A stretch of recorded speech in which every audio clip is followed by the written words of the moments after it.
نحمده ونصلي على رسوله الكريم اما بعد اعوذ بالله من الشيطان الرجيم بسم الله الرحمن الرحيم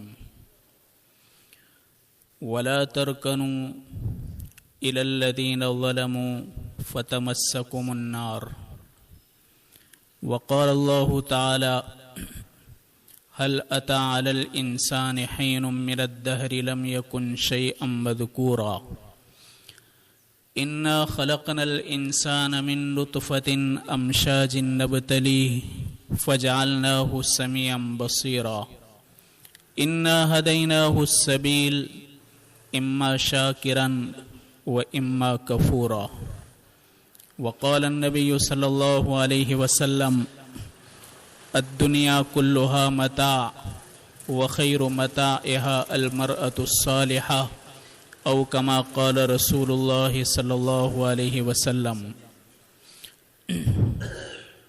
میری محترمہ مائیں اور بہنیں، اللہ تبارک و تعالیٰ نے ہمیں دو راہوں کی رہنمائی فرمائی، دو راستے اللہ نے بتائے۔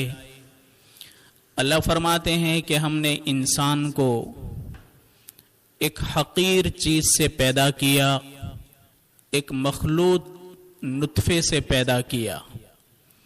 اس کے بعد پھر ہم نے انسان کو دو قسم کی راہیں بتائی۔ اب یا تو وہ شکر گزار ہیں یا ناشکرا ہیں۔ شکر گزار کا مطلب یہ نہیں کہ ہم خالی یہ بول دیں کہ اللہ تیرا شکر ہے، اور ناشکری کا مطلب یہ بھی نہیں کہ ہم یہ الفاظ نہ بولیں۔ شکر گزار کا سب سے بڑا مطلب یہ ہے کہ میرا بندہ اور میری بندی میرے فرما بردار ہیں کہ میرے نافرمان ہیں۔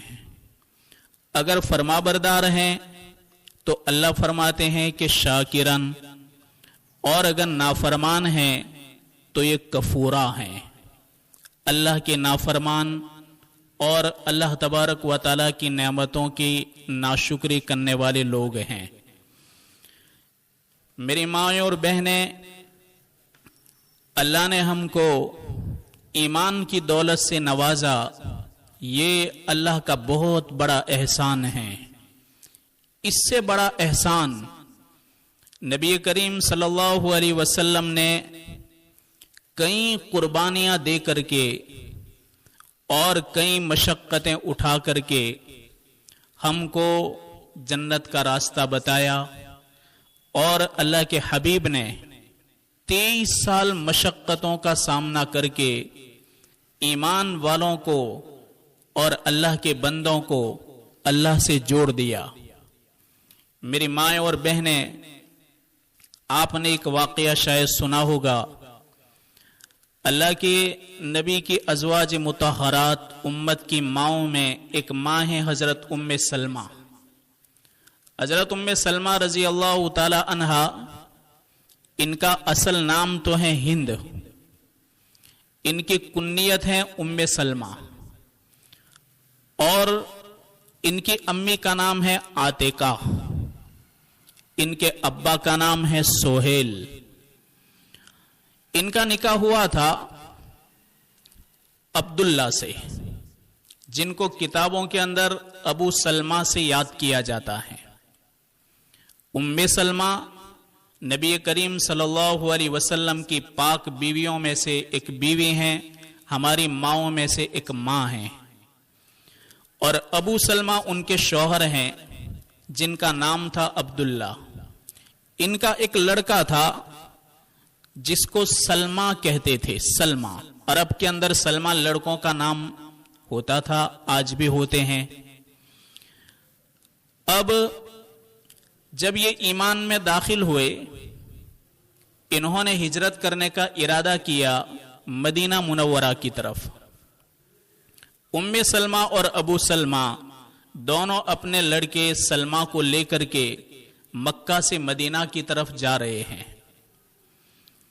جب پتہ چلا ام سلمہ کے گھر والوں کو، ان کے میکے والوں کو اور ام سلمہ کی माँ बाप और उनके भाइयों और उनके दूसरे रिश्तेदारों को अब ये आ गए इनको रोकने के लिए।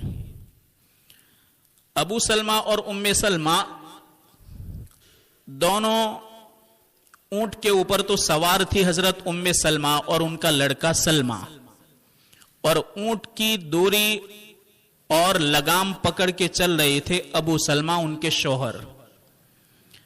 जब उम्मे सलमा के रिश्तेदार आए, अबू सलमा से कहने लगे कि रुक, हमारी लड़की को लेकर कहां जा रहा है? अबू सलमा ने फरमाया कि ये मेरी बीवी हैं, मैं उसका शौहर हूं, मैं अपनी मर्जी से जहां ले जाऊं, तुम रोकने वाले कौन आ गए? लेकिन वो तो पूरा लश्कर था, उम्मे सलमा के खानदान वाले, सब ने हजरत उम्मे सलमा को जबरदस्ती लूट लिया। अबू सलमा से कहने लगे कि अब हमारी लड़की तुम्हारे हवाले नहीं करेंगे और हमारी लड़की को तुम्हारे साथ मदीना नहीं आने देंगे। अबू सलमा ने मन्नत समाजत की, लेकिन फिर भी वो लोग नहीं माने। उम्मे सलमा ज़ारो कतार रोती रही, इनका लड़का भी रोता रहा। एक शौहर की जुदाई हो रही है ईमान की निस्बत से, शौहर और बीवी की जुदाई हो रही है अल्लाह के नाम पर, उसके हबीब के नाम पर।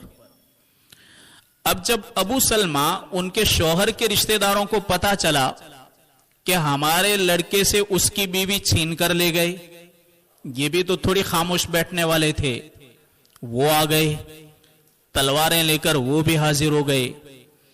इन्होंने कहा कि जब तुम अपनी बेटी को हमारे बेटे अबू सलमा के साथ मदीना जाने की इजाजत नहीं देते तो उसका लड़का सलमा तुम नहीं ले जा सकते। अब दोनों खानदानों के दरमियान हुई लड़ाई। उम्मे सलमा का खानदान भी है, अबू सलमा का खानदान, बीवी का खानदान भी है, शौहर का खानदान। लड़के के बारे में लड़ाई हुई। ऐसी लड़ाई हुई कि हजरत सलमा जो लड़के हैं इनका पूरा हाथ उतर गया, बच्चा ज़ारो कतार रो रहा है, दोनों तरफ गर्मा गर्मी है।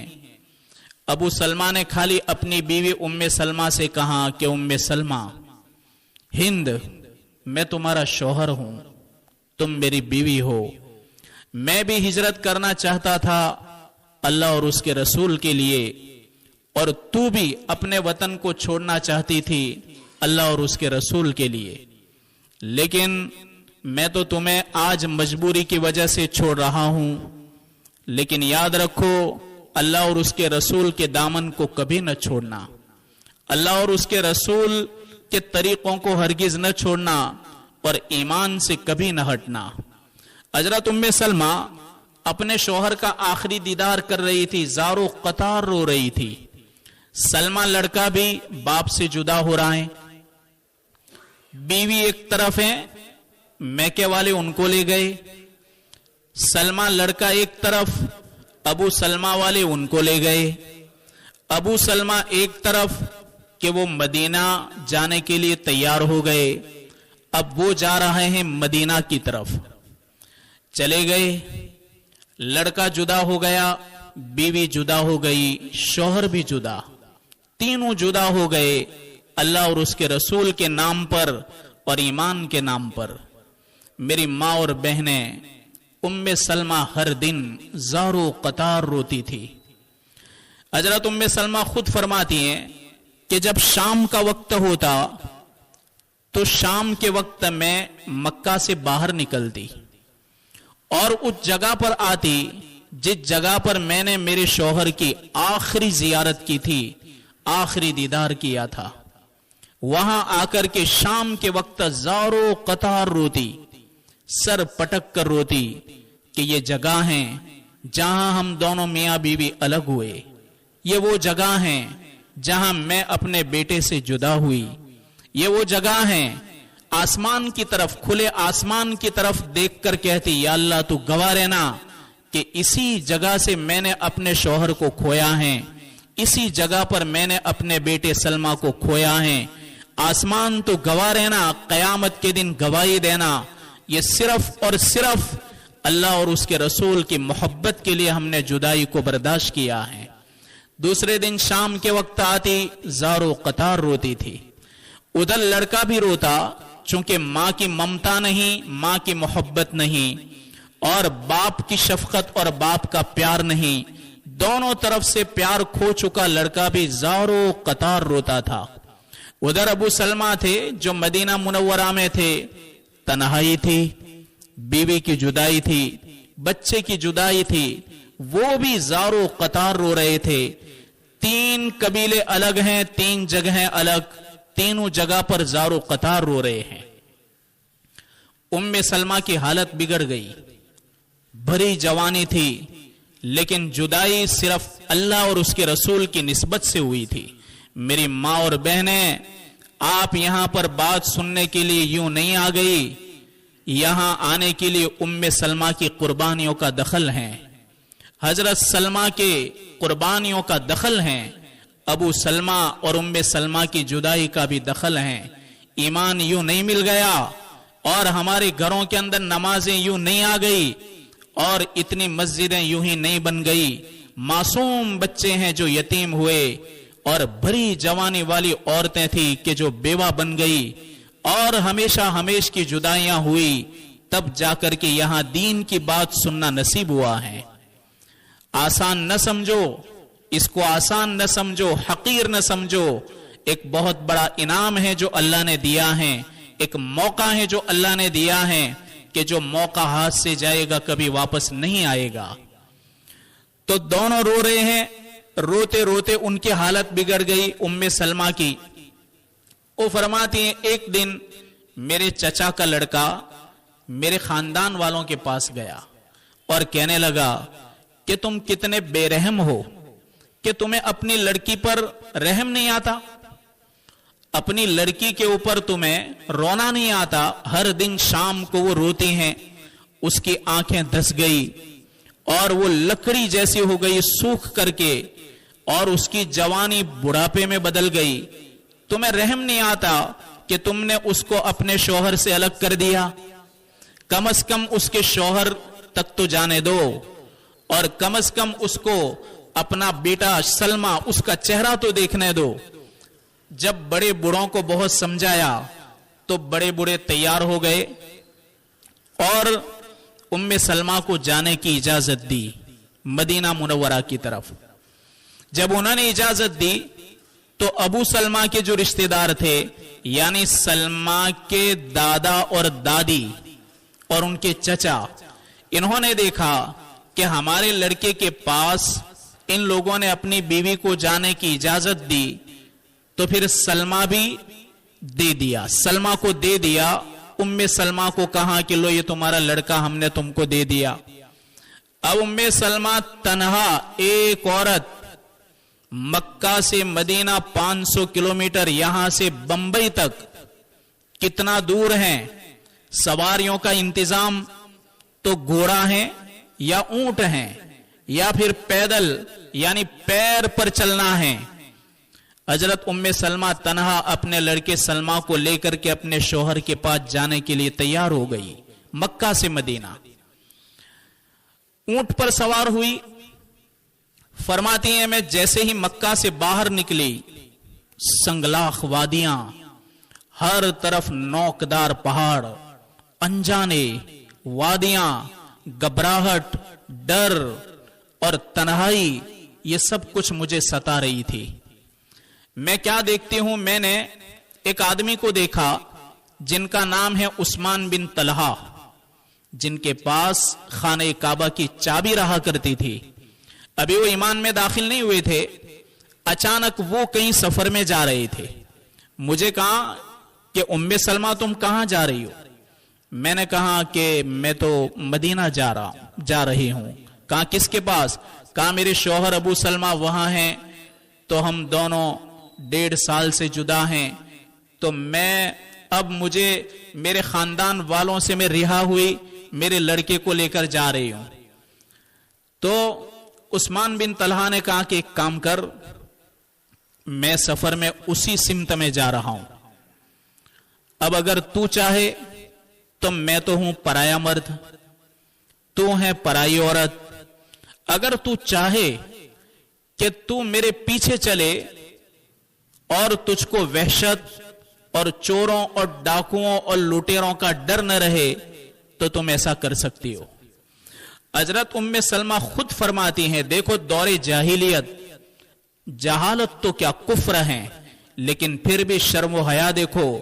उस्मान बिन तलहा, हजरत उम्मे सलमा खुद फरमाती हैं कि मुझे ऊंट पर बिठा दिया, मुझे और मेरे लड़के को, और वो कभी भी किसी मोड़ पर मेरी तरफ अपनी निगाह न उठाते थे।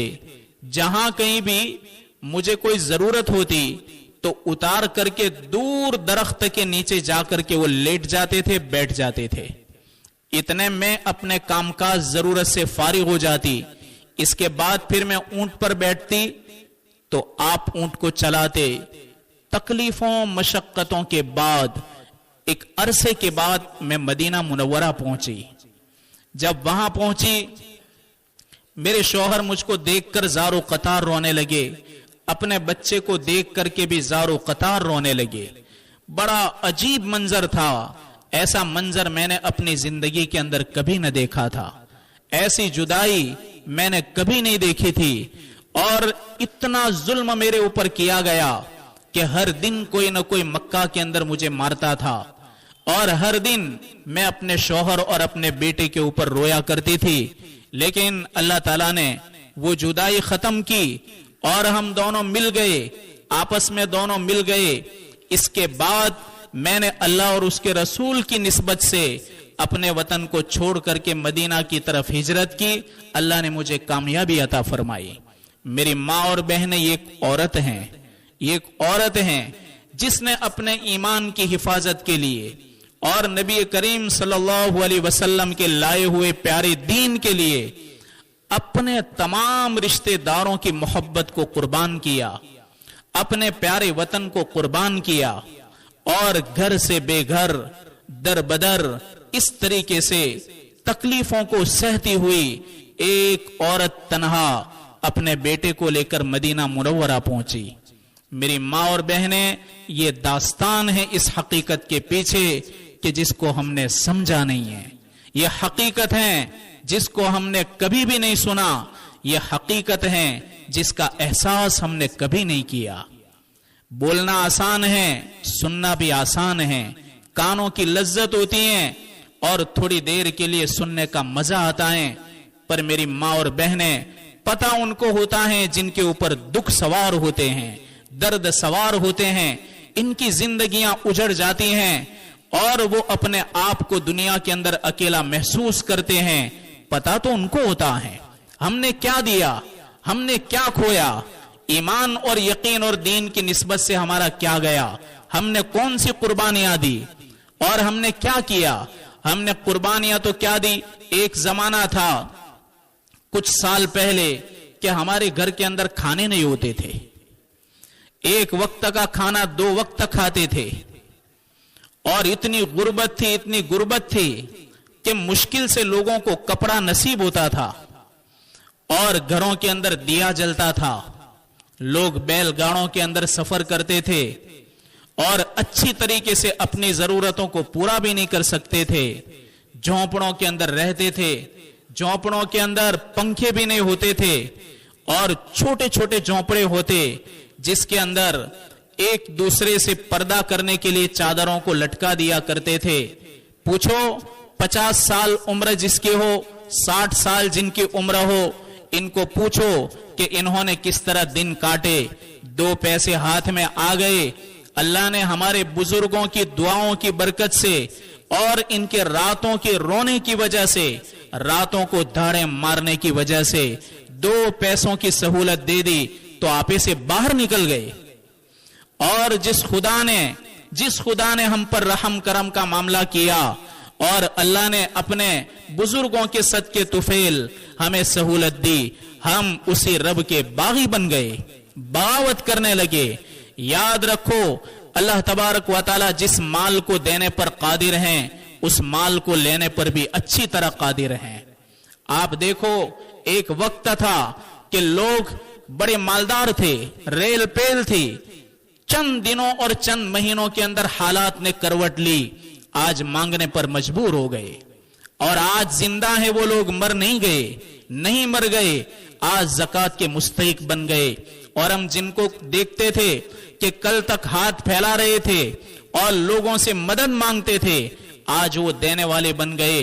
अल्लाह तबारक व तआला हालात को बदलता है, हालात को पलटता है। करवटें पलटने में देर नहीं लगती। जब लोग अल्लाह के बागी बनते हैं और बगावतें आम होती हैं, तो मेरी माँ और बहनें, आने वाली मुसीबतों को हमारी दुआएं नहीं टाल सकती। हजरत जी मौलाना यूसुफ रहमतुल्लाह अलैह अक्सर फरमाया करते कि लोगों याद रखो, जो हालात बिगड़ने वाले होंगे तुम्हारे गुनाहों और मासी की वजह से, और जो हालात बिगड़ने वाले होंगे तुम्हारी बगावत की वजह से, और जो मुसीबतें और बीमारियां आने वाली होंगी खुल्लम खुल्ला अल्लाह को नाराज करने की वजह से, उन मुसीबतों को तुम्हारी दुआएं नहीं टाल सकती।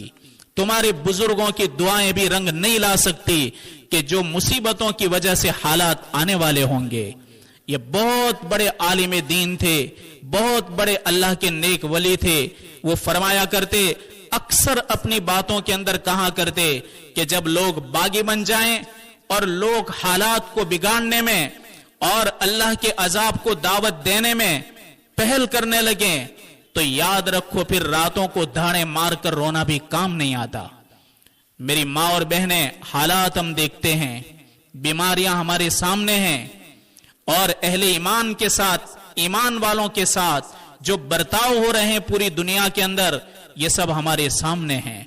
मासूम बच्चों को, एक मासूम बच्चा होता है, जब कोई उसको दुख देता है सबसे पहले माँ को याद करता है। उस्ताद अगर मारे अदब देने के लिए तो भी कहता है माँ को कहूंगा। टीचर अगर उसको अदब देने के लिए मारे, माँ को कहूंगा। अगर कोई बच्चा स्कूल के अंदर मदरसे में मारे, मेरी माँ को कहूंगा। बाहर अगर कुछ करे तो माँ को कहूंगा। कुत्ता भी अगर भौंके तो माँ उसकी जबान से निकलता है। अब मेरी माँ और बहनें, माँ और बाप अपने मासूम बच्चों को लेकर जाते हैं, इनकी नजरों के सामने इनको काट दिया जाए। अब यही मासूम बच्चे अपनी माँ को शिकायत करते हैं कि माँ तेरे सामने मुझे काटा जा रहा है। अब यही माँ बेबस होकर के देख रही हैं।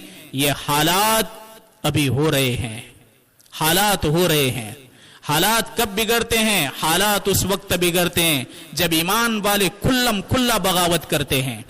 गुनाह जब तक पर्दे में रहकर हो जाते हैं, अल्लाह ताला ढील देता है, पसंद नहीं करता, ढील देता है, मोहलत देता है कि तौबा कर लें, बाज आ जाएं और अपनी भूली भटकी हुई राह से सीधी राह पर आ जाएं। अल्लाह तबारक व तआला मोहलत देता है। लेकिन यही गुनाह जब मंजरे आम होने लगते हैं और लोग खुल्लम खुल्ला देखते हैं, दिखाते हैं, मेरी माँ और बहनें, उस कौम को कभी भी मोहलत नहीं मिलती, कभी भी मोहलत नहीं मिलती। आज हम देखते हैं हमारी जवान नस्ल किस तरह तबाह हो रही है, जवान नस्ल किस तरह बर्बाद हो रही है। हर घर के अंदर कोई ना कोई रोना है। देखो याद रखो, अगर गुनाह होते हों और उन गुनाहों को खाली खुल्लम खुल्ला हुए फिर भी देखा जाए और इन पर रोक टोक न हो, तो मेरी माँ और बहनें, अल्लाह के हबीब ने एक मिसाल से इसको समझाया। आपने फजाइल अमाल के अंदर भी पढ़ा होगा, सुना होगा, और ये समझने की बात है। हमारे नबी ने फरमाया, बनी इसराइल के ऊपर सबसे पहले हलाकती क्यों आई, कैसे आई?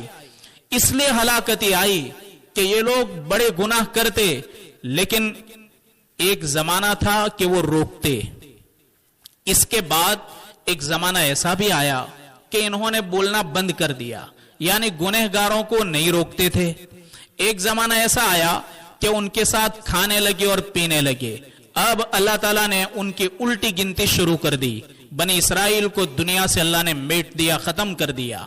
हमारे नबी ने फरमाया कि इसकी मिसाल ऐसी है जैसे पानी के अंदर एक जहाज चलता हो, जहाज के 2 मंजिलें हो, एक मंजिले पर कुछ लोग बैठे हुए हैं, एक मंजिले पर दूसरे लोग बैठे हुए हैं। अब जाहिर बात है, नीचे वाले नीचे बैठे हैं, ऊपर वाले ऊपर बैठे हैं। जहाज समंदर में है, समंदर की मौजों में चल रहा है। अब ऊपर वाले नीचे पानी लेने के लिए आते हैं। अब नीचे उन्होंने सोचा कि हम बार बार इस तरह पानी लेने आते हैं, इससे बेहतर तो यह है कि हम समंदर में सुराख कर दें, हम सुराख कर दें जहाज के अंदर, तो जहाज में सीधा पानी आ जाएगा। तो मेरी माँ और बहनें, अगर खामोश लोग बैठे रहेंगे और इसी तरह वो लोग सुराख करते रहेंगे, अब सुराख होगा तो सुराख की वजह से पानी अंदर आएगा और जहाज के अंदर जितने भी सवार हैं सब के सब डूब जाएंगे, खत्म हो जाएंगे। हमारी पूरी समाज एक कश्ती के अंदर बैठी हुई है, पूरी समाज समंदर के अंदर है, पूरी समाज एक जहाज में है। आज जितने भी रस्मों के नाम पर जितने खराफात हो रहे हैं, उसी जहाज के अंदर सुराख हो रहे हैं। याद रखो, ये खाली उलमा की बात नहीं है, ये खाली हमारी समाज के नेक लोगों की बात नहीं है, या जहां पर ये रस्म हो रही है खाली उनके घर की बात नहीं है। यहां हर रस्म को जिंदा करने वाला आदमी समाज की कश्ती के अंदर बहुत बड़ा सुराख कर रहा है। अगर एक सुराख हो, यही सुराख पूरी कश्ती को बर्बाद करने के लिए काफी है। लेकिन अगर इस तरह खुल्लम खुल्ला दौर मिल गया, इस तरीके से आजादी मिल गई, और मेरी माँ और बहनें, चंद औरतें जो अपने माल के नशे में और अपने नफ्स के चौंचलों के नशे में अगर मिलकर के इस तरह सुराख करती रही, तो ये पूरी समाज समंदर के अंदर डूब जाएगी, गर्क हो जाएगी। बेवकूफ हैं वो लोग कि उनको सुराख करने दें, और बेवकूफ हैं वो लोग जो अपनी मर्जी के मुताबिक काम करने दें। मेरी माँ और बहनें, ये हलाकती हमारे लिए भी होगी और आपके लिए भी होगी। ये खाली उनका मसला नहीं है जो कर रहे हैं, और उनके घर की बात नहीं है जो कर रहे हैं, हर एक की बात है, हर एक की। हर घर के अंदर ये तबाही आएगी और बर्बादी आएगी। इसलिए जरूरी है कि हम जरूर उन लोगों को रोकें कि जो हमारी कश्ती के अंदर सुराख कर रहे हैं और हम सबको हलाकती के दहाने ले जा रहे हैं, इससे हम रोकें। आज देखो कि नंगापा इतना बढ़ रहा है, इतना बढ़ रहा है कि जो नंगे थे वो सुधरने लगे।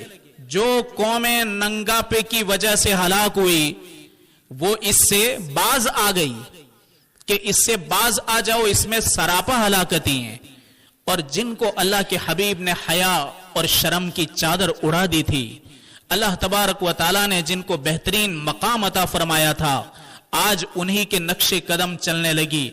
मेरी माँ और बहनें, एक जवान बेटी अपने चेहरे को बरसरे आम जिस वक्त ये अपनी तस्वीर मोबाइल के ऊपर रखती हैं, ये सारी दुनिया देखती हैं।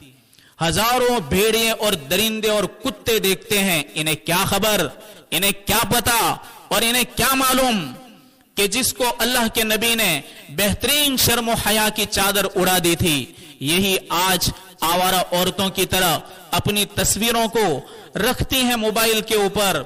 और जहां कहीं भी छोटे मोटे अगर पार्टी के अंदर होती हैं, अगर वो तस्वीरें रखती हैं, तो ये कितनी बेइज्जत और बेगैरत औरत हैं कि गंदी नजरों का मरकज बनती हैं और गंदी नजरों को उठाने की वजह बनती हैं। मेरी माँ और बहनें, इतना तो अल्लाह बर्दाश्त नहीं करेगा, नहीं करेगा। एक हद होती है गुनाहों की, उस हद तक अगर कोई कौम बाहर निकल गई, अल्लाह तबारक व तआला मोहलत दे करके उसको नजात दे देता है। लेकिन अगर सारी हदों को पार कर दें और हम तमाशाई बनकर बैठे रहें और इनको न रोकें, इनको अपनी मर्जी से काम करने दें, तुम्हें मालूम है तुम्हारी नफ्स के चौंचले की वजह से एक रस्म पूरी समाज को बर्बाद कर देती है। तुम्हारी एक रस्म गरीबों का दिवालिया निकाल देती हैं। तुम्हें तो क्या है, तुम्हारे पास शौहर के 2 पैसे आ गए, तुम्हें तो इसकी कोई पड़ी नहीं। अपने शौहरों पर रहम करो, अल्लाह के लिए रहम करो। किस तरीके से बेचारे वो कमाते हैं, रात दिन किस तरीके से वो थकते हैं। जरा देखो शिमला के ऊपर जाकर इनकी हालत को देखो, किस तरीके से तुम्हारे जवान बेटे मजदूरी करते हैं, किस तरीके से वो अपने पसीने से पैसे कमाते हैं। और तुम्हारे यहां कोई पाबंदी नहीं کہ جیسے مرضی میں آیا، جس طریقے سے مرضی آئی، اپنے مطابق اس نے اگر یہ کیا تو ہم بھی کریں، انہوں نے ایسا کیا تو ہم بھی یہ رسم کریں۔ ذرا سوچو سمجھو، اللہ نے موقع دیا ہے سنبھلنے کا، سنبھلنے کے موقع بار بار نہیں آتے۔ میری ماں اور بہنیں، میں مسجد کے اندر بیٹھا ہوں، مسجد کے اندر بیٹھ کر بول رہا ہوں، ابھی چند ہی دن پہلے مدرسہ میں ایک معلمہ آئی، شکایت کہو یا پھر رنج کہو، غم کہو، جو بھی آپ کو کہنا ہو کہو۔ اس معلمہ نے مجھے ایک بات بتائی کہ ایک غریب باپ کی ایک چھوٹی سی داستان ہے، ہماری سماج کی، باہر کی نہیں۔ وہ بیچاری معلمہ کہنے لگی کہ ایک غریب باپ کی لڑکی جب اس کے جو کپڑے، چادریں، جو تمہاری نکالی ہوئی رسمیں ہیں، گندی رسمیں، وہ ساری رسموں کا لسٹ مجھے بتایا۔ اب اس باپ کی کیپیسٹی اتنی کہ پورے دن کے اندر مشکل سے 270 روپے کمانے والا، یعنی روزگار والا۔ اب یہ جوان بیٹی اپنے باپ سے کہہ رہی ہیں کہ آپ جس طریقے سے ہم سماج کے اندر دیکھ رہی ہیں کہ فلاں ماں باپ اتنا دیتے ہیں، اتنی چادریں ہوتی ہیں، اتنے کپڑے، مجھے تو بولتے بھی نہیں آتا، انہوں نے تو بہت کچھ کہا تھا۔ اب اتنی چیزیں جب گنی تو ہزاروں روپے میں پہنچتی تھی۔ تو باپ نے کیا کہا کہ بیٹا تو میری پوزیشن تو دیکھتی ہیں، اب میں زیادہ اتنا تو نہیں دلا سکتا، چند کپڑے اور چند چادریں اگر میں تجھ کو دلا دوں، اتنے پر تو قناعت کر لے۔ بچے نے ضد کی۔ اب باپ نے کہا کہ بیٹا یوں بھی اگر تو اتنا زیادہ سامان لے گی تو استعمال تو ابھی تو ہوگا نہیں، جب ضرورت پڑے گی اللہ تعالیٰ ضرورت کے موقعوں پر تجھے عطا کرے گا۔ بیٹی نے کیا کہا، یہ الفاظ سنو، یہ سماج کی یہ خرابی تمہاری وجہ سے آج سماج کس پوزیشن پر آ گئی سمجھو اور شرماؤ، شرم کرنے کی چیزیں۔ بیٹی نے کیا کہا، جس وقت میں پیدا ہوئی اسی دن تم کو گلا گھونٹ کے مجھے مار دینا تھا، اس دن تم مار دیتے تو اچھا رہتا، میں مر جاتی، لیکن تم آج مجھے ناراض کر رہے ہو، یہ مجھے پسند نہیں ہے، مار دیتے یہ بہتر رہتا۔ سماج کو اس حد تک کس نے پہنچایا؟ عورتوں نے پہنچایا، عورتوں نے، تم نے پہنچایا۔ جب یاد رکھو سماج اس پوزیشن پر پہنچ جائے، یہ کلمات سن کر باپ نے اپنے سر پر ہاتھ رکھ دیے کہ یا اللہ، یہ تو الفاظ میں نے تو اپنی زندگی میں کہیں نہیں سنے تھے، اور میں نے اپنی بیٹی سے کبھی امید نہیں باندھی تھی کہ میری بیٹی مجھ کو ایسے الفاظ کہے گی۔ یہ الفاظ ایک جوان بیٹی 17-18 سال کی لڑکی اپنے باپ کو کہہ رہی ہے۔ یاد رکھو یہ آپ کے چونچلے آپ کے گھر تک نہیں رہتے، آپ کے گھروں سے نکل کر نیک لوگوں کے گھروں میں بھی جاتے ہیں، آپ کے چونچلے غریبوں کے گھروں تک پہنچتے ہیں، اور آپ کی یہ خرافات اور آپ کی یہ گندی رسمیں یہ ہر گھر کو برباد کر دیتی ہیں۔ اور یاد رکھو ابھی کہنے والے ہیں، بیچارے فکر کرنے والے لوگ ہیں، ابھی بنی اسرائیل جیسی پوزیشن نہیں ہے کہ آپ کو سمجھا رہے ہیں، کہہ رہے ہیں، اگر باز آ گئے تو یہ بہت بڑی بات ہے کہ اللہ ہم پر رحم کرے، اللہ ہم پر مہربانی کرے۔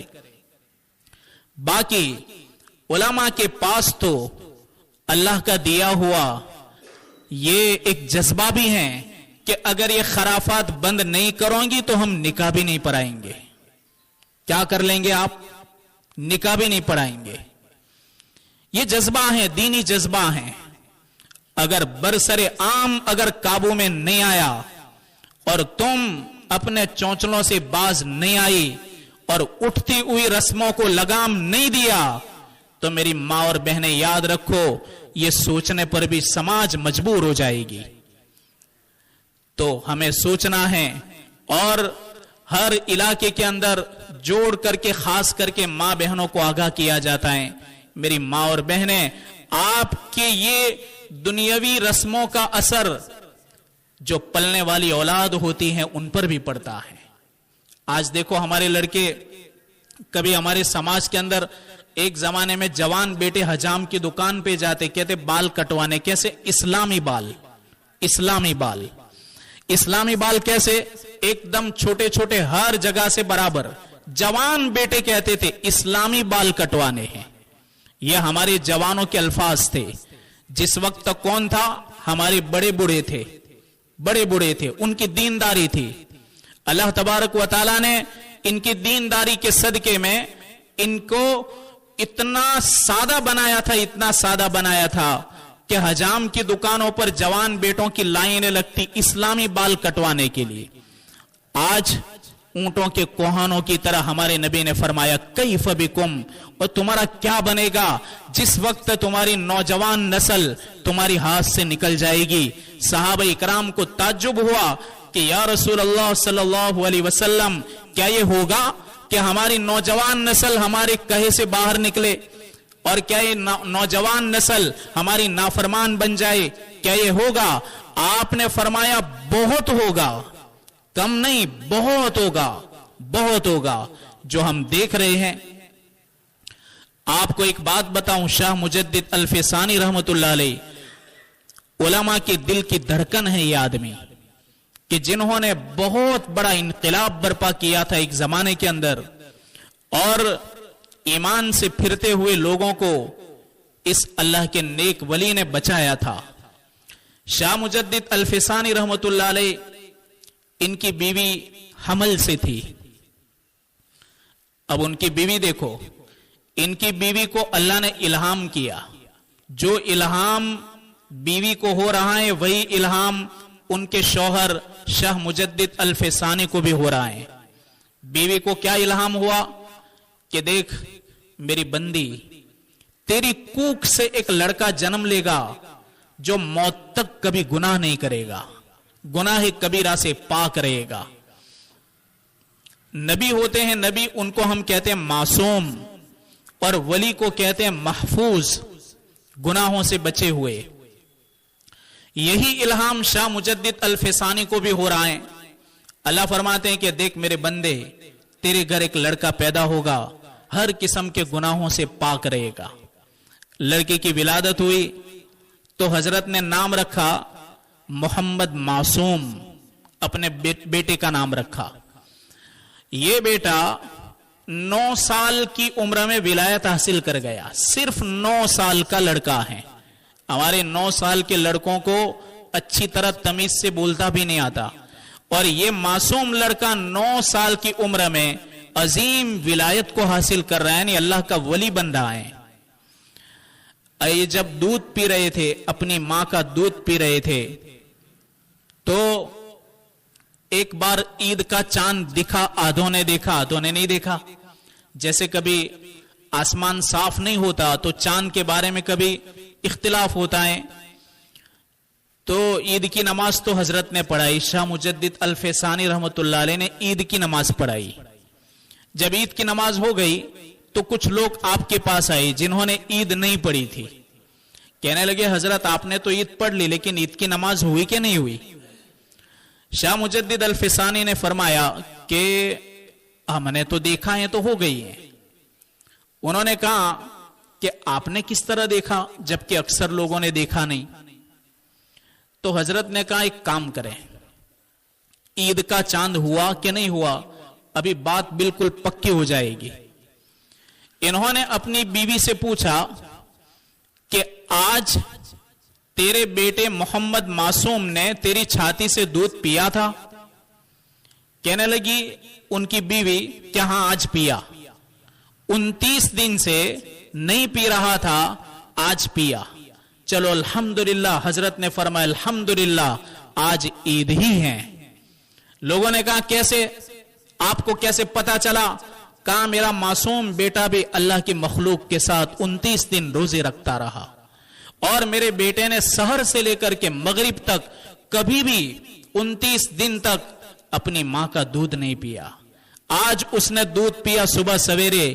میرے بیٹے کو الہام ہو گیا, اللہ نے الہام کیا کہ میرے بندے, میرے معصوم بندے آج عید ہیں, ماں کا دودھ پی لے. تو یہ सीधी डायरेक्ट ऊपर से बात आई है, अल्लाह की तरफ से बात आई है, और मेरे बेटे के कल्ब पर अल्लाह की तरफ से इल्हाम हुआ, मेरे मासूम दिकरे ने अपने मां का दूध पी लिया, पता चला आज ईद का दिन है। मेरी माएं जब कूख से ऐसे बच्चे जन्म लें तो समझो समाज को बेहतरीन माएं मिल गई, और जिस वक्त तक कूखों से नाफरमान और आवारा नस्ल जन्म ले तो याद रखो ये माँ बाप के सर के दुखावा बन गए। मौलाना आजाद फरमाया करते कि लोगों बेहतरीन माएं तैयार करो, बेहतरीन समाज तैयार होगा। बेहतरीन माएं कैसे तैयार होगी? जब तक अपनी जवान बेटियों को बेहतर से बेहतर तालीम न दी गई तब तक तो वो आवारा हैं, लेकिन अगर इनको बेहतरीन औरत बनाया गया, अब इनकी कूख से आने वाली औलाद होगी, इनको बेहतरीन माएं मिल गई। जब बेहतरीन माएं मिल गई तो देश को और उम्मत को एक बेहतरीन समाज भी मिल जाएगा। तो मेरी मां और बहनें सब आप ही पर हैं, सब आप पर हैं। अगर आप संभल गई और आपने अपनी फिक्रों से ये सब के सब जितने भी खराफात हैं, ये सब के सब खराफात अगर आपने अपनी मेहनत और कोशिश से मिटा दिए तो इंशाअल्लाह मस्जिदों के अंदर तो बहुत कहां जा रहा है, लेकिन मर्दों से ज्यादा आपको कहना है, इसलिए कि ये सब के सब खराफात घरों से बाहर निकलते हैं। मर्द अब कभी तो बेचारा बेबस हो जाता है। कितने मर्द शिकायत करते हैं कि देखो हमने हमारे सेठ के पास से उपार भी लिया, हमारे सेठ के पास से कर्जा भी लिया, कर्ज के अंदर बोझल हो गए, कर्ज में बोझल हो गए, लेकिन अभी भी उनके ख्वाहिशात पूरी नहीं होती। आखिर में बेचारे इतने ज्यादा दब जाते हैं, इतने ज्यादा कर्ज के अंदर दब जाते हैं कि कभी अपने हाथ को फैलाने के लिए मजबूर हो जाते हैं। एक दूसरा वाकया, मदरसे में दो औरतें आई, वो बेचारी एकदम गरीब थी, बेवा थी, दोनों बेवा थी। वो मुझे कहने लगी कि आपके पास मदद के लिए आई हैं। तो एक छोटी बच्ची भी उनके साथ थी, लगभग 11-12 साल की लड़की थी। तो मैंने पूछा कि मदद क्या चाहिए और किस लाइन की मदद चाहिए। वो बेचारी औरतें कहने लगी कि ये बच्ची कुरान पाक पढ़ चुकी हैं तो इसका खर्चा है। सुनो, ये भी आपकी खराफात आपकी ही हैं, ये तुमने ही गंदगी फैलाई है। अब मैंने पूछा कि इसमें तो कोई खर्चा होता नहीं, कौन सा खर्चा है? तो बेचारी कहने लगी कि मुदर्रिसों ने तो हमको कह दिया था कि आप गरीब हैं, आप हैं, हरगिज इस बच्चे के खातिर हमारे यहां कुछ भी लेकर मत आना। मुदर्रिस बेचारे समझदार थे, तो गरीब को एडवांस कह दिया था कि इस बच्ची को हम देंगे इसको राजी करने के लिए, लेकिन ये सब खिलाते हैं और उस पड़ोस में कुछ देते हैं, तो इसके लिए 2-3 हजार रुपए हो जाए, इसलिए हम तुम्हारे पास आए हैं। अब ये कुरान के रास्ते से भी शैतान आया, हर जगह से शैतान हर दरवाजे से आता है। और अभी तो अकीका होता है, अकीका, उसमें भी औरतें अकीका में भी लोगों का हुजूम करने के लिए ज्यादा से ज्यादा दावत देती हैं, ज्यादा से ज्यादा, ताकि हुजूम हो। अरे नफ्स के चौंचलों को पूरा करने के लिए भीख क्यों मांगती हो? ये भीख है एक तरीके की। जब तुम हजारों और लाखों रुपए का खर्चा करती हो तो ये सारा का सारा चंदा करने के लिए बैठती हैं, चंदा करने के लिए, और कहती हैं कि हमने तो बहुत दिया है, बहुत दिया है। तो बहुत दिया है, क्यों दिया था? तुम्हारी गत मारी गई थी, देने की क्या जरूरत थी? जब तुमको यही शो करना था और जब तुमको यही ड्रामा करना था तो फिर देने की क्या जरूरत थी? एक किस्म की भीख है और एक किस्म का चंदा है जो लोगों से वसूल किया जाता है। मेरी मां और बहनें, हम इससे बाज आए, बहुत हो गया।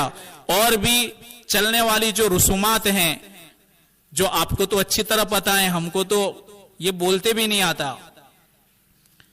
देखो, एक तो जहां कहीं शादी ब्याह के मौके पर हम देखते हैं कि मंडप, इतना बड़ा मंडप बांधे हैं, रास्तों को ब्लॉक कर देते हैं। हालांकि मेन रास्ता होता है, हजारों लोग आते जाते हैं, लेकिन वहां खड़ा करके लोगों को इतना परेशान किया जाता है कि लोग बेचारे रास्ता बदलने पर मजबूर हो जाते हैं। तो हम इसका ख्याल करें। देखो, मुसलमान को तकलीफ देना हराम है, अल्लाह की मखलूक को तकलीफ देना हराम है। इसलिए कभी भी इतने बड़े बड़े मंडप खड़े करके हम रास्तों को ब्लॉक न करें। अब नई एक रस्म अभी चल पड़ी कि दुल्हन को राजा की कुर्सी पर बिठाते हैं, जो तकरीबन जिसका खर्चा 5,000 का होता है। आप देखो, एक जवान बेटी बरसरे आम लोगों के सामने आती हैं और लोगों के सामने बैठती हैं। मेरी माँ और बहनें, एक गैरतमंद माँ बाप किस तरह पसंद करते हैं कि लड़के भी हो, पराए मर्द हो, और सब के सब उसकी तरफ घूर रहे हो, देख रहे हो, गंदी नजरें उसके ऊपर टिकी हुई हो। आपका दिल गवारा करता है कि आपकी जवान बेटी को लोगों के सामने तुम लाकर बिठा दो। इसके अलावा शादी के अगले दिन मेहंदी लगाकर 5,000 रुपए ले जाते हैं। कौन ले जाते हैं? सालियां ले जाती हैं, 5,000 रुपए चंदा करती हैं। इसके अलावा दुल्हन को आने पर केक काटते हैं। ये केक तो इतनी बड़ी मुसीबत खड़ी कर दी है, केक को तो कोई पहचानता भी नहीं था, कोई नहीं पहचानता था। और अभी बर्थडे के मौके पर, अरे घांची और बर्थडे को कोई लेना देना है? शोभता भी नहीं है हमारी समाज को, और ये बर्थडे हमको शोभता है। अरे तुम्हारी जिंदगी के साल कटते हैं और साल कटते हैं, इसके ऊपर तुम खुशियां मना रहे हो, शर्म आनी चाहिए तुमको। तो एक तो ये चौथे नंबर की रस्म, दुल्हन जब आती है तो केक काटते हैं। 5वें नंबर की रस्म, एक दूसरे को अंगूठी पहनाते हैं, यानी लड़का और लड़की दोनों एक दूसरे को अंगूठी पहनाते हैं। तो ये आपका पहनाना आसान है, अल्लाह ने आपको दिया है तो आप तो पहना देंगे। लेकिन गरीब बेटी अगर किसी के घर जाएगी और गरीब लड़का उसके घर कोई बेटी आएगी, तो इनकी क्या इनके हालात को देखकर इनके ऊपर क्या परेशानी खड़ी होगी। इसके अलावा दुल्हन के आने पर वीडियो करते हैं। वीडियो तो अभी चलते हैं तो भी रख देते हैं, खाने बैठते हैं तो भी रख देते हैं, होटल में जाते हैं तो भी रख देते हैं। और औरतों को शर्म आनी चाहिए कि जिनको अल्लाह तबारक व तआला ने घरों के अंदर रहने को कहा और जिनको अपने चेहरों को छुपाने को कहा, और ये अपने चेहरे अलग अलग तरीके से लोगों के सामने पेश करती हैं। इसके अलावा दुल्हन 20,000 का जोड़ा बनवाती हैं। 20,000 का जोड़ा, तुम्हारे यहां 70,000 रुपए, 70,000 का जोड़ा, 70,000 का जोड़ा। आप में जो बड़ी बूढ़ी बैठी हैं औरतें, इन्हें पूछो, टेरिकाट के अंदर दुल्हन टेरिकाट के कपड़े को पहन करके वो बैठती थी और बेचारी अपने चेहरे को उठाती नहीं थी। बड़ी बूढ़ी औरतें हो ना, 60 साल की, 65 साल की, इनको पूछ लो। अब 20,000, 70,000 का जोड़ा, अब ये कहां जाएंगे? और पता नहीं ये कहां से रस्में, किनका देख करके ये रस्में हमारे घरों के अंदर आ रही हैं। ये क्या हमारी दशा होने वाली है, आप देख लेना। अल्लाह हिफाजत फरमाए। और इससे बाज आना है और ये सब बंद करना है, और बंद करना पड़ेगा। ये चलने नहीं दिया जाएगा। कान खोल के सुन लो, इसलिए कि जो भी हो रहा है ये समाज की कश्ती के अंदर सुराख हो रहे हैं, जो सुराख इंशाअल्लाह नहीं होने देंगे। इसलिए कि अगर ये सुराख हो गए तो पूरी कश्ती बर्बाद हो जाएगी। गरबा बोलो, एक जमाना था कि हमारे मर्द तो दूर की बात है, हमारी औरतें इन लोगों के त्योहार में बाहर निकलना पसंद नहीं करती थी, और गरबा और ऐसी जगहों पर तो जाना पसंद नहीं करती थी। और अभी ये गरबा खुद खेलते हैं, और ये बड़वे बेशरम जो मर्द औरतों के साथ कूदे वो मर्द रहता है, वो तो औरत बन जाती हैं। एक साहब बहुत ज्यादा औरतों के पास रहते थे, उनके साथ उठना बैठना, उनके साथ मस्ती मजाक करना। एक दिन उनके घर सांप निकला, तो औरत ने कहा सांप निकला, तो क्या बोला, खैर मैं किसी मर्द को बुलाकर आती हूं। تو عورت نے کہا تم بھی تو مرد ہو. کہاں کیوں ہو؟ میں تو حقیقت ہی بھول گیا. تو جو عورتوں کے ساتھ گربا کھیلے بے شرم بے حیا بن کر کے، میری ماں اور بہنیں، کہ جس کو اللہ تبارک و تعالیٰ نے مرد بنایا، امت کی ذمہ داری جس کے کاندھوں پر ڈالی، اور وہ اس طریقے سے عورتوں کے ساتھ مل کر کے گربا کھیلے گا، وہ امت کے لیے کتنا بڑا بوجھ بنے گا. اس کے علاوہ اسٹیج بنواتے ہیں. اسٹیج پر کیا ہوتا ہے؟ ہاں، اسٹیج رکھتے ہیں. اسٹیج کے اوپر کرسیاں سجائی جاتی ہیں اور اس پر دلہا اور دلہن دونوں کو بٹھایا جاتا ہے. اس کے علاوہ دلہا جب گھر آتا ہے تو اس کی بہن کھڑی ہو جاتی ہے، دلہے کی بہن، اور کھڑی ہو کر کے پیسے مانگتے. ہر جگہ چندہ ہی چندہ ہے، ہر جگہ بھیک ہی بھیک ہیں، سب بھیک بھکاری سب. اب بہن کو اپنے بھائی سے تو یوں ہی لے لینا چاہیے. اب ظاہر بات ہے کہ اس طریقے سے آپ کا آسان ہے. دوسری جگہ پر کسی اور کی بہن کھڑی ہوگی، پھر تیسرے گھر میں اور کی بہن کھڑی ہوگی، بس یہ پڑ گئی رسم. اب یہ چلتا جائے گا. منگنی کے بعد فون پر باتیں کرنا، اور کتنی منگنیاں تو ٹوٹ جاتی ہیں، اس لیے کہ ہم نے خود دیکھا ہے، اور ہم کتنے گھروں میں جوائنٹ کرنے کے لیے گئے بھی لیکن ہوا بھی نہیں. اس لیے کہ پہلے سے ہی ایک دوسرے کی حقیقت سامنے آ گئی، ہر ایک کا مزاج ایک دوسرے کے سامنے آ گیا. لڑکی کا مزاج بھی لڑکے کو معلوم ہو گیا، لڑکے کا بھی معلوم ہو گیا. لڑکے والوں کو لڑکی والی کا مزاج سمجھ میں آ گیا، لڑکی والوں کو لڑکے کا مزاج. اس کے بعد پھر دونوں میں لڑائی ہوتی ہیں اور منگنی ہوتی ہیں، اس کے بعد پھر ٹوٹ جاتی ہیں. دیکھو یہ غلط رسم کی وجہ سے.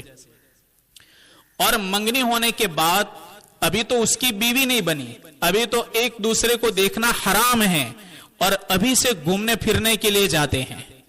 دیکھو ابھی بیچاری بوڑھی عورتیں تو رو رہی ہوں گی کہ یہ کس رخ کے اوپر ہماری سماج جا رہی ہیں، اور یہ ساری کی ساری رسمیں آپ نے پیدا کی ہیں. کھانے میں پھر مرد اور عورت مل کر کھانا کھاتے ہیں. شادی میں اختلاط ہوتا ہے، یعنی مرد اور عورتیں جمع ہوتی ہیں کھانے کے موقع پر، اور اتنے جوان لڑکے عورتوں کی طرف زیادہ جاتے ہیں. اب ظاہر بات ہے یہ ماحول آپ نے تو کھڑا کیا، اگر آپ اس طریقے سے بے حیائی اور ننگا پا کھڑا نہ کرو تو کسی کی مجال ہے کہ وہاں آئے. اس کے علاوہ روم کو سجانا، روم اتنا مہنگا سجایا جاتا ہے، 50,000 60 70 ہزار روپے خرچ کیے جاتے ہیں. جبکہ ہماری غربت تھی، ابھی 2000 پہلے تو سماج غریب تھا. ہم نے 90 کے بعد تھوڑا سا مال دیکھا، 91 سے 2000 میں کچھ لوگ زکات دینے والے بنے. اس کے بعد 2002 کے بعد ابھی اللہ کا فضل ہوا کہ زیادہ لوگ زکات دینے والے بنے. آپ پوچھو 700 روپے کا ایک پلنگ ہوتا تھا اور 2000 والی تجوری ہوتی تھی اور ایک ہلکی پھلکی چادر، اس طریقے سے روم کے اندر انتظام کیا جاتا اور سنت طریقہ پر بچے کی رخصتی ہوتی. آج جتنے بھی نیک لوگ نظر آ رہے ہیں یہ ان کی کوکھ سے جنم لینے والے لوگ ہیں. اور ایک تو ابھی روم سجایا جاتا ہے، اللہ اور اس کے رسول کو ناراض کیا جاتا ہے. اب اس کوکھ سے جنم لینے والی اولاد کیسے ہوگی؟ لڑکی والوں سے دہیج، دہیج میں ابھی تو سنا کہ اے سی بھی دی جا رہی ہیں، فریج دیا جا رہا ہے. اب یہ آہستہ آہستہ بڑھتے بڑھتے چند ہزار میں تھا، لاکھ میں ہوا، اب لاکھوں پر چلا جائے گا. اب نشے والے تو مال کے نشے میں آ کر کے ایک نہ ایک چیز بڑھاتے جائیں گے. پھر بائک آئے گی، پھر 4 ویل آئے گی، پھر یو پی اور ایم پی کی طرح بڑے بڑے ٹولے آئیں گے، پھر دیوالیاں نکل جائے گا. میری ماں اور بہنیں، اس سے بھی ہم ہی کو پرہیز کرنا ہے. ابھی یہ لڑکی کا واقعہ آپ کو سنایا، لڑکی نے اپنے باپ کو کیا کہا، مہر فاطمی. مہر فاطمی کو یوں سمجھتے ہیں کہ برکت ہو جائے گی، برکت ہو جائے گی. تمام چیزوں میں اللہ کو ناراض کرتے ہیں اور مہر فاطمی مانگتے ہیں. کہتے ہیں دیکھو یہ تو اللہ کے نبی کی بیٹی کی مہر ہے. تو چندہ وصول کرنے میں، خالی وصول کرنے کے لیے مہر فاطمی کو بدنام کرنا. اور بیچارہ لڑکا غریب ہوتا ہے تو بھی پہلی مانگنی مہر فاطمی ہی کی ہوتی ہے، مہر فاطمی. اور اتنی رسم عام ہو گئی، اتنی رسم عام ہو گئی، یہ کوئی مہر فاطمی سنت نہیں ہے. لوگ سنت بولتے ہیں، سنت نہیں ہے.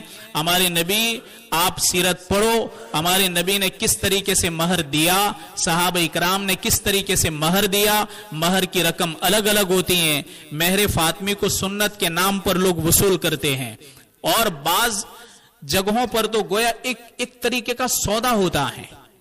تو میری ماں اور بہنیں اس رسم کو بھی ہمیں ختم کرنا ہے. پھر اسی طریقے سے نکاح کے بعد دلہا کو اٹھا کر لاتے ہیں، کہاں سے؟ مسجد سے گھر تک. وہ یوں اس طریقے سے روزانہ چل کر آتا ہے اور آج اٹھا کر لے جاتے ہیں. تو یہ تو مسجدوں کے اندر تو انشاءاللہ یہ تو بند ہو جائے گا. لیکن یہ ساری رسمیں میری ماں اور بہنیں جو آپ نے سنی، ان تمام رسموں سے ہمیں باز آنا ہے. الحمدللہ آپ سے امید ہیں اور انشاءاللہ یہ ہو کر رہے گا. جس قوم کی جوان بیٹیاں اور جس قوم کی عورتیں اگر فکر لے لیں گی، اللہ سے امید ہیں کہ یہ ساری کی ساری رسمیں ختم ہو جائے گی. اللہ تبارک و تعالی ان رسموں کو ختم کر دے گا.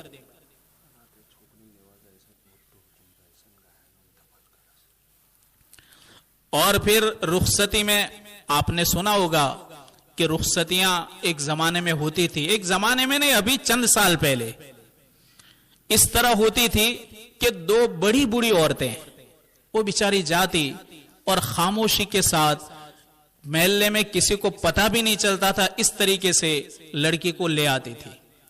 اب یہ نسل بدلی، انہوں نے موبائل پر سب دیکھا، غیروں کے تماشے دیکھے، اور ہر ایسی اللہ کی نافرمان قوموں کی رسموں کو دیکھا. ان کا دیکھ کر کے ان کی رسم کو انہوں نے زندہ کیا. اب رخصتی کے موقع پر ہجوم ہوتا ہے، شور ہوتا ہے، اور جہاں لڑکی رہتی ہیں وہاں پر بھی شور ہوتا ہے، اور لڑکے والے جب اپنے گھر لاتے ہیں وہاں پر بھی ہنگامہ ہوتا ہے. گویا کہ پورے شہر کو پتا چل جاتا ہے کہ فلاں کی بیٹی کی رخصتی ہوئی. یہ شور تم ہی کرتی ہو. یہ ساری رسمیں میری ماں اور بہنیں ہم یہاں سے عزم کریں کہ انشاءاللہ ہم ختم کریں گے، ورنہ ان رسموں کو ختم نہ کیا گیا تو میری ماں اور بہنیں جیسے بنی اسرائیل کی حالت ہوئی، اس طریقے سے اللہ کی ناراضگی آ جائے، اور پھر اللہ کی طرف سے طرح طرح کی مصیبتیں، بیماریاں، حالات، پریشانیاں. گھروں کے اندر دیکھو کتنے حالات ہیں، لوگوں کے دل دیکھو ٹوٹے ہوئے ہیں، محبتیں ختم ہوتی نظر آ رہی ہیں، لوگ ایک دوسرے کے دشمن بنتے نظر آ رہے ہیں، لوگ ایک دوسروں سے دوری کرتے ہوئے نظر آ رہے ہیں. یہ ساری کی ساری مصیبتیں اور بلائیں اللہ کی ناراضگی کی وجہ سے آتی ہیں. اس لیے ہم یہاں سے عزم کریں کہ انشاءاللہ جو کچھ باتیں کہی گئی ان باتوں پر ہمیں عمل کرنا ہے، ہمارے گھروں سے ان کو نکالنا ہے، اور ہم دوسرے اگر یہ کریں تو ہم ان کے لیے ذریعہ نہ بنے، ان کو سپورٹ نہ کریں، ہم قبول ہی نہ کریں.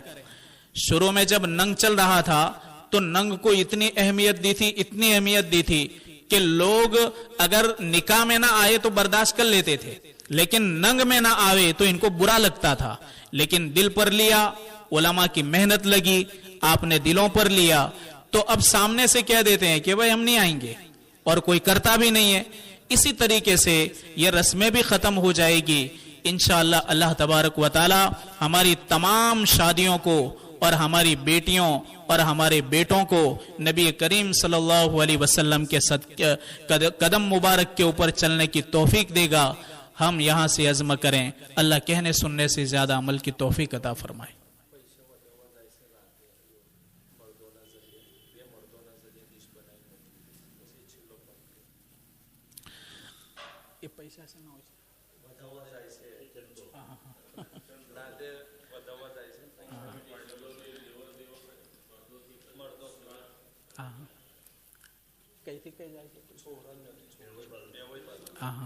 جو لین دین ہوتا ہے پیسے کا لین دین، جس کو وداونا کہتے ہیں، تو اب میری ماں اور بہنیں، یہ جو عورتیں ایک طرف سے دوسری طرف جاتی ہیں، اس کے بدلے ہم یہ ایسا نظام بنائیں کہ 2-3 मर्दों के जरिए सारा व्यवहार कर लें, लिस्ट बना दे, जो आप दे रहे हैं इसका लिस्ट बना दें और मर्दों के जरिए से व्यवहार कर लें। ये रस्म भी इंशाअल्लाह आपसे हम खत्म कर देंगे।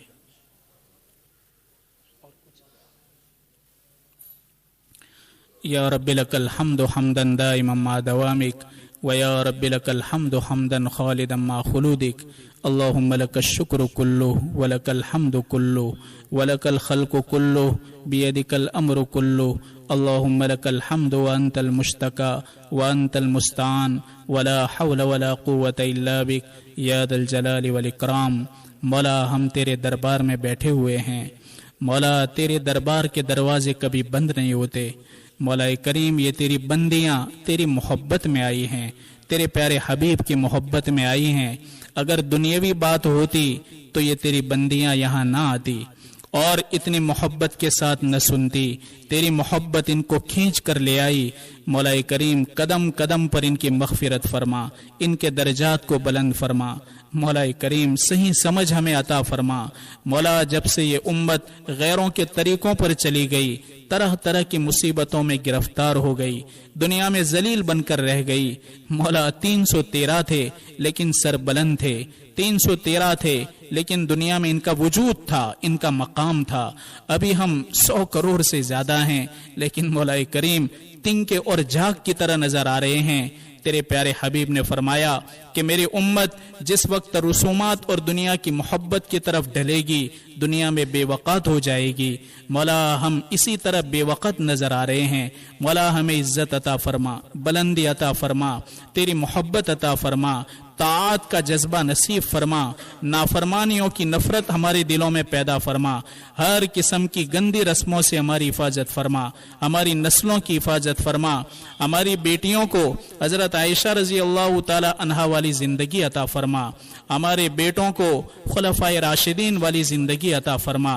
मौला करीम जितने भी निकाह होते हैं इन तमाम निकाहों को तेरे हबीब के लाए हुए दीन के मुताबिक होने वाले हमारे दिलों के अंदर जज्बे पैदा फरमा।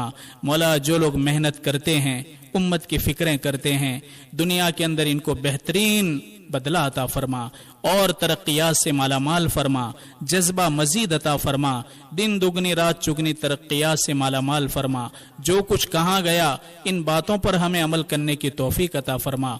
जिन चीज़ों से हमें बचना है, बचने की हमें तौफीक अता फरमा। हमारी माँ बहनों को भी तौफीक अता फरमा, हमारे मुआशरे को पाक साफ फरमा, हर किस्म की गंदगियों से पाक साफ फरमा, बेहयाई और बेशर्मी से हिफाजत फरमा, आवारगी से हिफाजत फरमा, हर घर के अंदर दीनदारी पैदा फरमा, हमारे जवान बेटों और बेटियों के अंदर दीनदारी पैदा फरमा, हमारे घरों के अंदर नमाजों को जिंदा फरमा, हर किस्म की बददीनी से हिफाजत फरमा।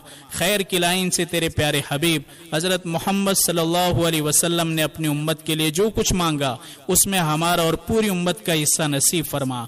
जिन मुसीबतों, आफात और बलियात से तेरे प्यारे हबीब ने पनाह मांगी, पूरी उम्मत की हिफाजत फरमा। वसल्लल्लाहु तआला अला खैरि खल्क़िही व नूरि अर्शिही सय्यिदिना मुहम्मद व अला आलिहि व सहबिही अजमईन बिरहमतिका या अरहमर राहिमीन।